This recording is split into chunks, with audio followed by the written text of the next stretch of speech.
Hello, fellow Hyrulians!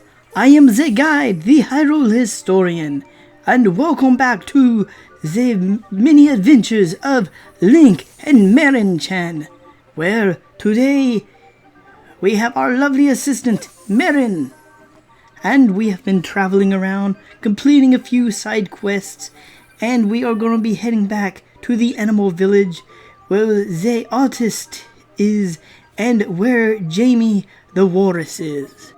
Why is his name Jamie?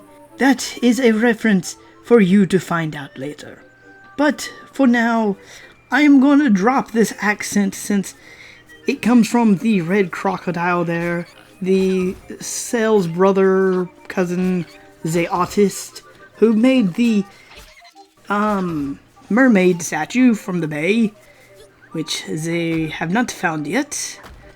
But we are going to be exploring a little bit more with our lovely assistant, and she has a few more things to share with us, since in the last episode, which kind of moved from one topic to another. But we're going to see if Marin, I believe she would have done something before. Let's pull all Arcana out.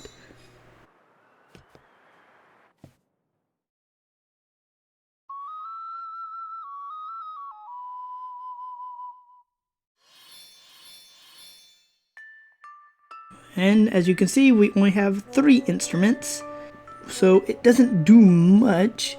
I thought it would at least do something slightly different with her here. But to start off this episode, we get to hear a very nice melody.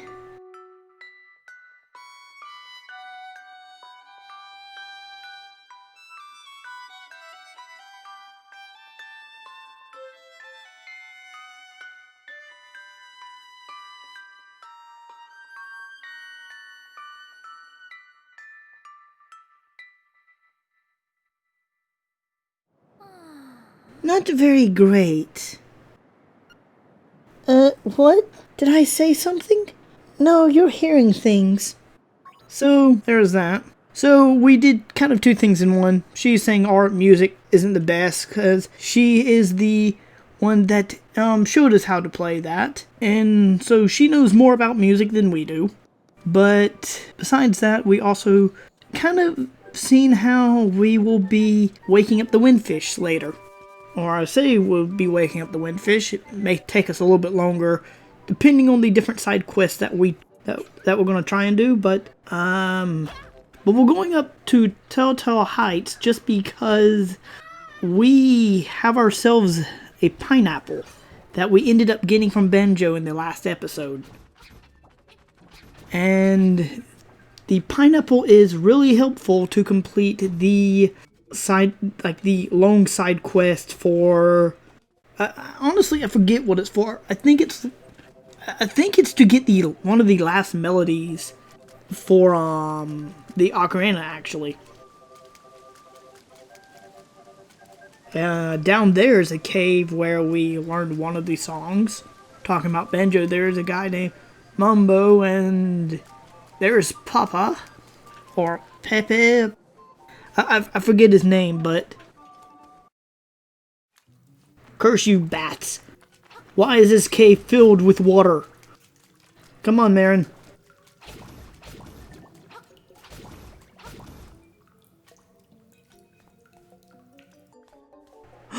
Ooh. I feel like I've done this already, but no. Oh, it's a slime gist. It's more like a mimic. Or this is something to kind of talk about, is that in other Zelda games you have these trick items which are like phantom rupees, and like they're black or whatever, and it's like they take away rupees then giving you rupees. Then there are the trap chests like you just seen. But now we actually have found Papa. Yep, Papa got lost, just like he said. Now I am so famished, I can't move. Can you give me some Vites? Vites? If I knew what that was, then yes. Perhaps it's the pineapple, if I'm not mistaken. This pineapple, it's so delicious. I'm going to eat it right now. Bon appetit. Eating the pineapple whole. I don't think that's a good thing. Never eat the whole pineapple. That can be bad for you. Haha, this wasn't meant to be a reward. Here, take this hibiscus. AKA, take this flower. This rare flower. Huh, I feel like I've seen this somewhere. Oh wait, our lovely assistant has one. Congratulations! You traded a pineapple for a flower. Now what? Delicious! Yum! I am filled with energy now. Yep. Well, I'm glad we could help. What a breathtaking view. Come on, Marin. We have an adventure to go on. But there were a few more things that we could do with Marin, and apparently we didn't go very far from that. So now if we head back over this way, if we head this way, we're going to be making our way to another warp point, and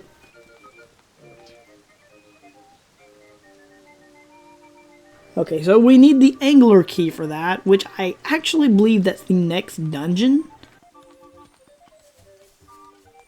And it does seem like we can warp directly to the animal village, which would have been nice. But, you know, it's always better to explore and see what you can do when you have these opportunities, especially when you're on the date and you're just wanting to go and sight to see. Allow your partner to embrace the island and see all of its beauty. And then take her to a village that is filled with animals. But, to be more exact, they're all talking animals. Also, apparently, we're having to walk through a very small lake. Hello, friend.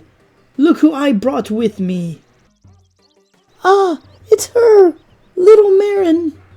Also, while I'm thinking about this, because in the last episode there was a cave right up here that we could not make our way through because we needed the hookshot or some other item to get ourselves a heart piece. And I've showed this off once before, I believe, but we can actually mark these caves now, which we can come back to later on in the series. There was also one right over here in the mysterious forest. Also, I am going to mark the trending shop just because there were a few key items there. We'll put a diamond there for now. But anyways, we're going to be marking that off for now. The animals really need to cut the grass at some point. It is becoming... but yes, this is the goat. I believe that's what it is. Yeah, Christine. Which she wants the hibiscus. And this hibiscus will help us on our way to the trading side quest. So yes, we will trade it. And... yes. So, of course, later on, she's going to want us to go and visit Mr. Wright. Since Mr. Wright never did receive any letters, since that was his hobby that he always had, sending out letters. And here is a letter that he's finally going to get. So once again, we are a postman. In the last series, the Great Deku Tree. Yes, something else I've been meaning to show. But what I was getting to is, in the last series, the Deku Tree wanted us to be the postman. And yeah, she's just going to get on to us for each time that we break clay pots. It is like a taboo on this island. We can't break clay pots without, one, going through Dungeon 2 and having the curse by the evil genie. And then we can't break any clay pots without Marin yelling at us. But there's Jamie. Now, I do want to actually mention that there's a trick to this where you can actually keep Marin, but I don't know if it would work within this version, because in the original version, it was more like you could screen jump since there was multiple screens, and you would be able to skip this section where the walrus is and appear on the other side of him.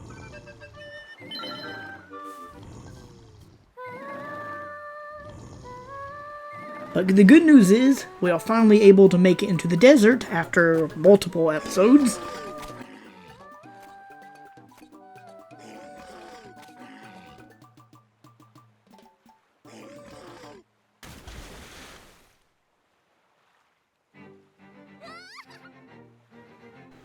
Wow! He certainly woke up with a start. Oh, he's calling me. It's the same as always. Link, I'm going to the animal village. Please drop by, okay? So she's going to be staying with the rabbits and other animals. Which in the last episode I mentioned about the new Animal Crossing, which that would be an interesting take for Link's Awakening. But also, Pokies! And more levers. Hello, Pokey! If you're not aware what a Pokey is, well, they're enemies from Mario. Simple as that.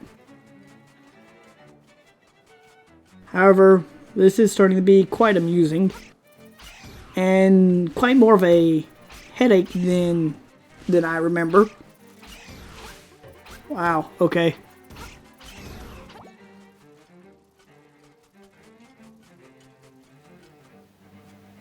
Just seen an owl statue up there, but I'm curious where this would take us. I did see some rocks, so perhaps we're going to be getting ourselves a seashell.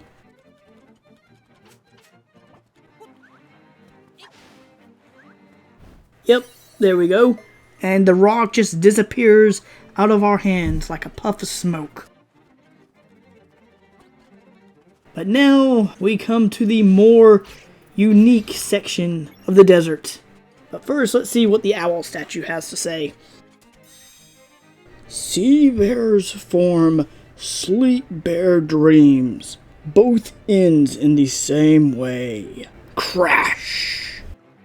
How dare you talk about Banjo like that? Banjo is one of everyone's favorite bears. Also, at this point, it would really help if I change the powder or the ocarina to the arrows.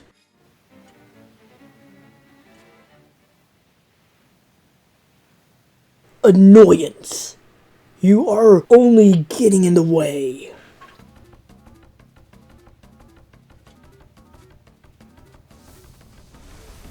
Hello. Nice to see you. This is somewhat new.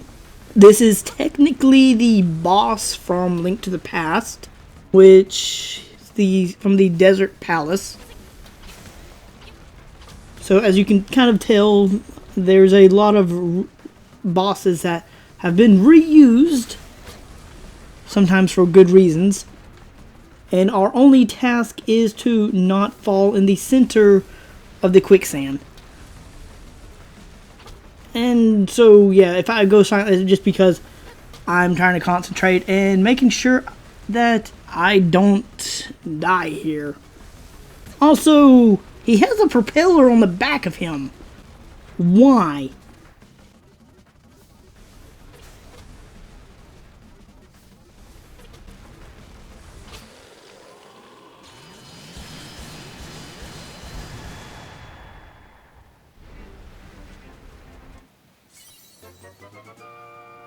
You got the angler key!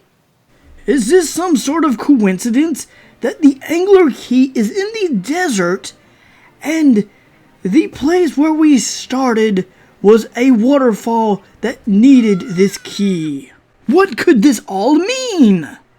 Well, it means that we are now trapped underneath the desert. and there's only a few ways out. But, of course, me being myself, we're gonna blow up some holes in the wall.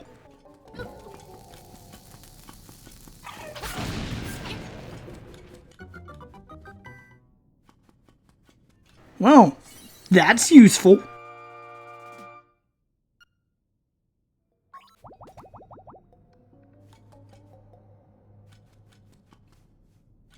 Also, we kind of know where these guys kind of come from now. As much as I want to use... You know what? Okay. I was going to say, we have more reasons to kind of use the bombs now. Because of the bomb arrows, but it doesn't seem like we get to use them as much.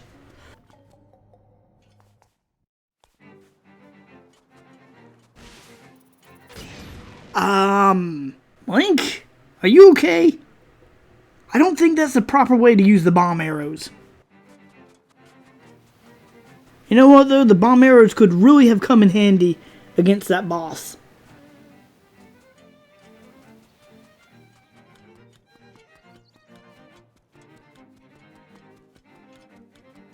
So, I know that there was another way, another place to go to. I actually want to check something out.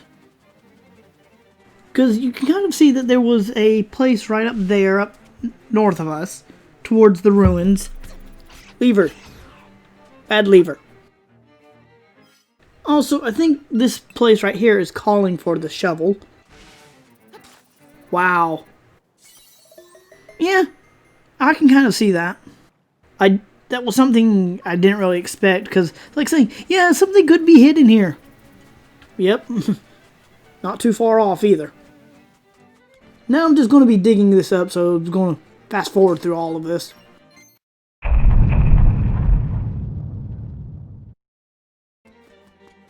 Okay, so that was a little bit of a waste of time.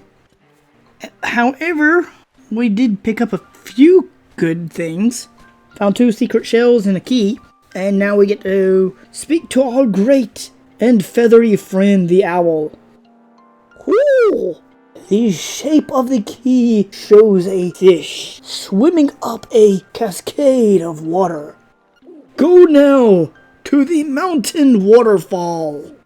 A leap from the top and you will reach your goal. I thought our goal was the windfish, but, I mean, you know.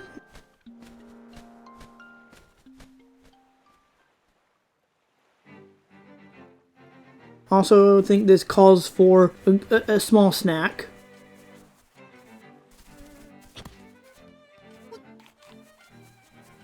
So technically, this entire episode, we're going in a circle. What are you? Are you a little bear? It seems to be totally absorbed in Marin's song. Okay. So we ended up getting the next key. We ended up getting a letter that we need to take to Mr. Wright. Okay, so that was a quicker trip than I expected, but here we are now at Mr. Wright's, and we are going to finish this episode by delivering him a letter. Also, I have found out that he does belong more to the SimCity game for the Super Nintendo, since apparently for the original version, this would have been the tune for SimCity. And some of you may kind of hear it and all have already tried to let me know, but anyways, Mr. Wright, here's your letter. What's this? A letter from me? I'm so happy. And look, this letter, it comes with a photograph. Hi, Peach. And even in the old game, you would have got a picture of Peach, but a more unique picture that you don't see many of anymore. There we go. She's so beautiful. I must give you something for your troubles. Well, it looks like all I have is this broom. How'll that be? Is it magical? I mean, I'll accept it. Congratulations! You just won an ordinary broom, not magical in the slightest. What will you do now? Thank you, Mr. Wright. I will take care of this broom. Excuse me, little bird friend. Anyways, so guys, I'm going to leave it off here for now. So if you have enjoyed this episode, please don't forget to leave a like or a comment below. And please let me know what you think of my beautiful character here. I mean, he is doing an amazing job at writing all these letters, and he has an amazing pet as well. But besides that, this has been the Hyrule Historian. Thanks for watching, and I will see you all in the next episode. And don't forget to ring the bell and whatnot. You guys already get it. Later!